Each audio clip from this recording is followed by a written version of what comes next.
Muy bien llegados, qué lindo, qué bueno que estamos aquí de nuevo, qué especial que dijiste que sí, que querías seguirte escuchando, en honra y tributo a todos los que han sufrido, los que han sido dañados, los que han muerto en el camino de la conquista de sus sueños, en honor a todos los que han caminado, los que han vivido guerras, los sobrevivientes, los trascendidos, los héroes de la guerra.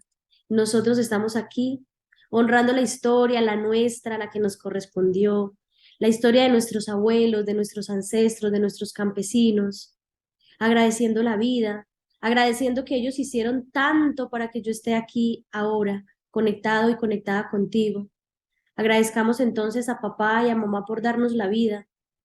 Darnos la vida fue suficiente y con la vida que me dieron haré lo mejor que yo pueda.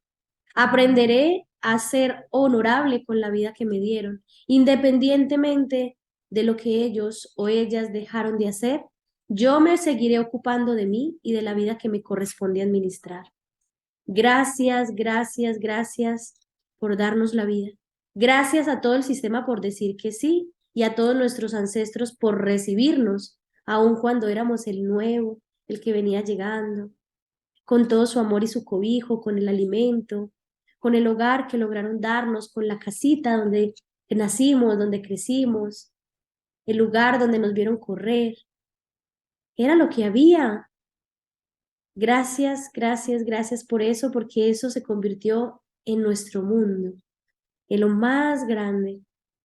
Y hoy nosotros disfrutamos y vivimos de lo más grande que es seguir estando con vida en este plano para hacer nuestra parte. Estamos escuchando la historia de Nancy y Dan, una historia de varias generaciones de insatisfacción y de una relación que se ha convertido en el reflejo literal de las historias de sus ancestros, ellos como pareja, repitiendo esas historias inconclusas o esos traumas pendientes por resolver que tuvieron con sus padres. Entonces vamos a mirar cuál fue el trauma nuclear que experimentaron Dan y Nancy en sus familias de origen. A nivel del sistema familiar, Dan repetía la experiencia de su padre compartiendo la sensación de este de castración en su matrimonio. Nancy repetía la experiencia de su madre y de su abuela, sintiéndose insatisfecha con su marido. Vamos a ver entonces cómo funcionan estas historias. En las historias de la familia de Dan y Nancy, en esa familia, en esas familias, los conflictos de nuestras relaciones de pareja se suelen haber puesto en marcha desde mucho antes de que hayamos conocido a nuestra pareja. Entonces, en la historia de ellos como pareja nos muestran que nuestras relaciones de pareja se ponen en marcha incluso antes de haber conocido la pareja, porque cada uno de nosotros ya trae instaurada una historia de pareja. En este sistema familiar de Dan, la abuela muere cuando la madre tiene 10 años. La madre entonces se casa con el padre de Dan y para ella él es un hombre débil. Y Dan tiene el concepto de que su madre necesita mucho de él. Y Dan se casa con Nancy, donde Nancy piensa y siente que Dan es un hombre débil. Y Dan dice que Nancy necesita demasiado de él. En el sistema de Nancy hay tres generaciones de insatisfacción.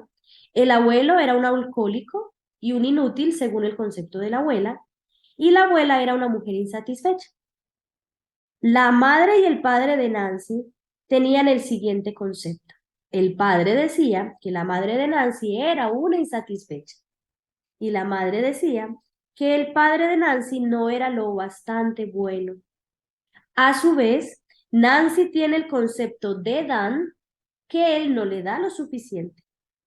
Y Dan tiene el concepto de Nancy de que ella es una mujer insatisfecha. Entonces, Nancy dice, mamá no me daba lo suficiente. Y luego le traslada esa información a Dan diciendo, Dan no me da lo suficiente. Nancy pudo ver que la fuente de su sensación de no recibir lo suficiente no era Dan. Aquella sensación había surgido mucho antes con su madre. Del mismo modo, Dan fue capaz de ver que Nancy no era el origen de su sensación de que una mujer le pedía demasiado. También aquella sensación había surgido mucho antes con la madre de él. Nancy comprendió también que cualquier hombre que se casara con una mujer de su familia no se sentiría apreciado. De hecho, Dan había tenido que cargar con 3 generaciones de insatisfacción conyugal en la familia de Nancy. Cuando ambos hubieron reconocido que cada uno había traído a la relación sus respectivas cuestiones no resueltas, se rompió la maldición y empezó a disolverse la nube de las culpas, las proyecciones y las acusaciones que antes se dirigían el uno al otro. Las entendían ahora en el contexto más amplio de sus historias familiares. Cuando salió a la luz el cuadro general, empezó a disolverse la ilusión de que el responsable del descontento de cada uno de los miembros de la pareja era el otro. Casi de inmediato, los dos pudieron verse mutuamente bajo una nueva luz. Dan y Nancy pudieron redescubrir los sentimientos tiernos que los habían unido en un primer momento. No solo empezaron a manifestarse más bondad y generosidad del uno al otro, sino que volvieron a ser el amor. Vamos entonces a ver el concepto de ampliar una nueva imagen. A Nancy se le había empezado a dilatar la solidaridad hacia su madre. Cuando Nancy era niña, su madre había sido la cuidadora emocional de la abuela de Nancy, que estaba a disgusto en su matrimonio. La madre de Nancy no se había consentido a sí misma tener más de lo que había tenido la abuela y había repetido el ciclo de un matrimonio infeliz. En los primeros recuerdos de Nancy, su madre aparecía distante y apática. De pequeña, Nancy se había sentido rechazada por ella. No obstante, cuando hubo asimilado el cuadro general de la historia de su familia, pudo ver a su madre con ojos nuevos. Sintió que su madre, a pesar de su distanciamiento, había seguido dándole todo lo que podía. Cuando Nancy lo hubo entendido así, pudo ablandarse. Fue capaz de trascender la antigua imagen interior según la cual la habían despojado de la maternidad. Le surgió en su lugar una nueva imagen en la que se sentía reconfortada por su madre. Le parecía que esta imagen la llenaba desde adentro. En su nueva imagen, su madre no tenía hacia ella más que intenciones amorosas. Aunque la madre de Nancy había muerto 16 años antes, Nancy fue capaz de pedirle el apoyo que jamás habría pensado en solicitarle mientras vivía. Nancy fue capaz de sentir el amor de su madre por primera vez que ella recordara. Cerró los ojos y visualizó que su madre estaba tras ella y la abrazaba. Mamá, siempre te culpé de no haberme dado lo suficiente y siempre he culpado a Dan de lo mismo, de no darme lo suficiente. Ahora entiendo que me diste lo que tenías. Era suficiente, mamá. Era suficiente de verdad. Nancy lloraba. Mamá, te pido que me des tu bendición para que sea feliz con Dan. Quiero sentirme satisfecha en mi matrimonio, aunque ni la abuela ni tú pudieran haberlo estado. A partir de ahora, cuando me sienta sola e insatisfecha, acudiré a ti y sentiré que estás detrás de mí, que me apoyas y que quieres lo mejor para mí.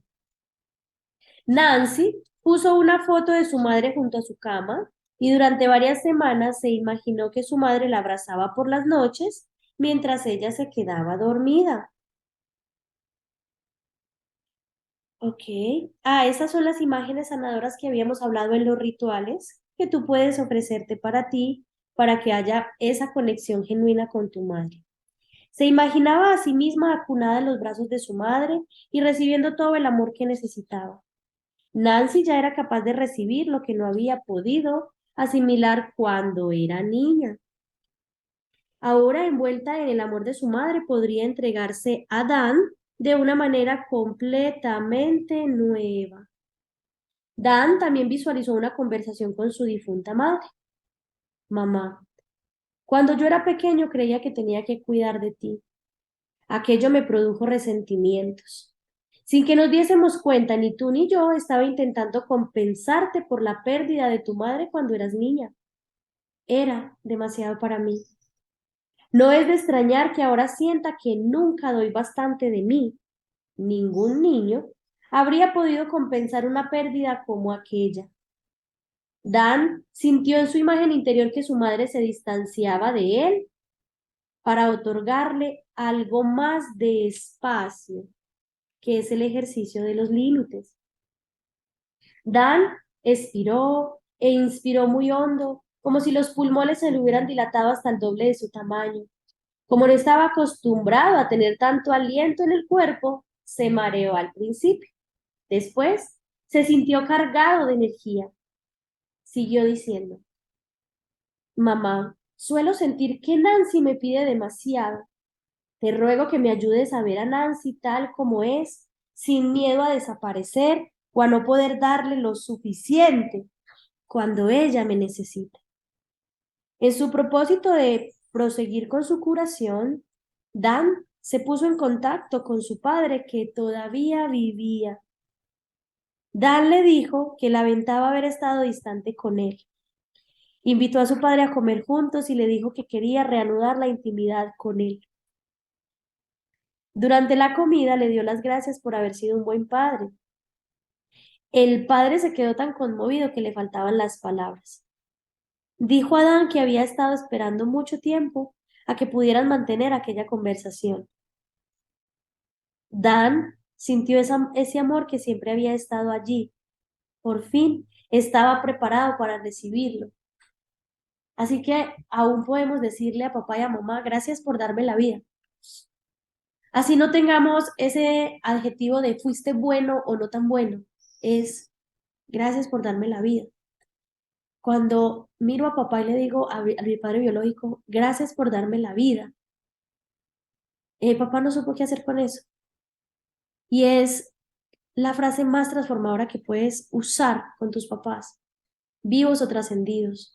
Y luego decirle, mamá, gracias por darme la vida, al precio que te costó, porque darle la vida a un hijo tiene un precio muy alto, físico, emocional, es un impacto bastante fuerte. Entonces, decirle a nuestros padres de gracias por darme la vida es la gratitud más grande y sublime que podemos ofrecerles, así ni siquiera los conozcamos. Nancy sintió en Dan una fuerza nueva. De alguna manera, le parecía hasta más alto. La reacción de Nancy fue automática. Empezó a respetarle. Pidió a Dan que la ayudara diciéndole, cuando te parezca que estoy culpando o criticando, o que estoy insatisfecha, hazme el favor de indicármelo. Te prometo que intentaré contenerlo en mí misma. Quiero ser una esposa mejor para ti. Dan respiró hondo de nuevo. El aliento le llenaba el cuerpo de una manera nueva y le llegaba hasta zonas que había dejado cerradas cuando era un niño. Dan a su vez pidió a Nancy que le ayudara a mantenerse presente. Cuando yo esté distante emocionalmente, hazme el favor de indicármelo. Te prometo que lo observaré en mí mismo y no me apartaré de ti. También ella respiró hondo. Sus manos se buscaron a la vez y se encontraron. El caso de Dan y de Nancy ilustra cómo podemos acceder al origen de los conflictos más profundos de nuestras relaciones de pareja a base de formular preguntas concretas y de atender a la aparición del lenguaje nuclear. Ah, qué lindo. Poder darnos la oportunidad de ver esto es muy reconfortante. Así como Dan y Nancy vieron sus propias heridas reflejadas y ampliadas por el otro, también nosotros podemos mirar a nuestra pareja para ver reflejado en ella lo que hemos traído pendiente de resolver de nuestras historias familiares. El mapa ya lo tenemos dentro. Puede que sus caminos estén velados por la oscuridad, pero suele suceder que podamos confiar en nuestra pareja para que nos ilumine. Así que hemos coincidido para crecer. Para eso hemos coincidido con el tipo de pareja con la que estemos conviviéndonos en este momento. Y bueno, te puedes hacer algunas preguntas poderosas como, ¿se está reflejando una pauta de mi historia familiar en mi relación de pareja? Si tienes alguna dificultad o algún asunto incómodo en tu vida en pareja, permítete resolverlo a través de tus quejas nucleares y permítete reconocer que parte de la historia se está evidenciando. Es como la lección que puedes tomar con este, te la puedes evitar con el siguiente, porque el siguiente suele ser peor. Entonces yo cuando estoy en una experiencia desafiante, procuro aprenderlo en esa experiencia desafiante con esa persona y también puedo decir, bueno, pido licencia para que me manden otro maestro, con este no lo quiero aprender y me dispongo al siguiente. O me dispongo al actual y me pregunto, sus palabras me resultan familiares, ya las había yo escuchado antes. Tengo esta misma queja respecto de mi padre o de mi madre, esa es poderosa. Es que es muy desordenado, belleza, todo lo deja tirado. Ok, ¿esas palabras las escuchabas en la casa de tus padres? Sí. ¿Y quién le decía a quién? Ah, es que es demasiado desordenado. Ah, es que mi mamá decía que mi papá era un cochino desordenado. Perfecto. Ahora ya le estás encontrando un dueño a esa información. ¿Tenían mi madre o mi padre esta misma queja respecto del otro? ¿Tenían dificultades similares mi abuela o mi abuelo? ¿Existe un paralelismo entre dos o tres generaciones? ¿Es mi experiencia con mi pareja un reflejo de cómo me sentía con mis padres cuando era niño? Y esa información, cuando la traigas a la luz, va a ser muy valiosa para que tú te permitas una relación de pareja consciente. No es más buena o menos buena, es una relación diferente, consciente, que te permitas ver la situación como una enseñanza, tomar la enseñanza y seguir prefiriendo tu vida en pareja, salir del estado civil desesperado o desesperada o de la necesidad de una pareja y permitirte la preferencia. Yo no necesito una pareja, la prefiero. Prefiero vivir en pareja, prefiero desayunar en pareja, prefiero hacer mi vida en pareja. Y otros podrán preferir hacer su vida en soltería o en soledad y está perfecto. Para los gustos, los colores. Así que gracias, gracias, gracias por permitirte este espacio, por escuchar, por llevarlo a tu historia y decir, sí, esto como que se conecta, esto me da como una luz, como un indicio, y sigue el camino del progreso y la evolución, que a eso fue que vinimos a este plano terrenal, agradeciendo a nuestros padres por darnos la vida y a nosotros por aprender cada día qué hacer con ella. Hasta la próxima. Gracias, gracias, gracias.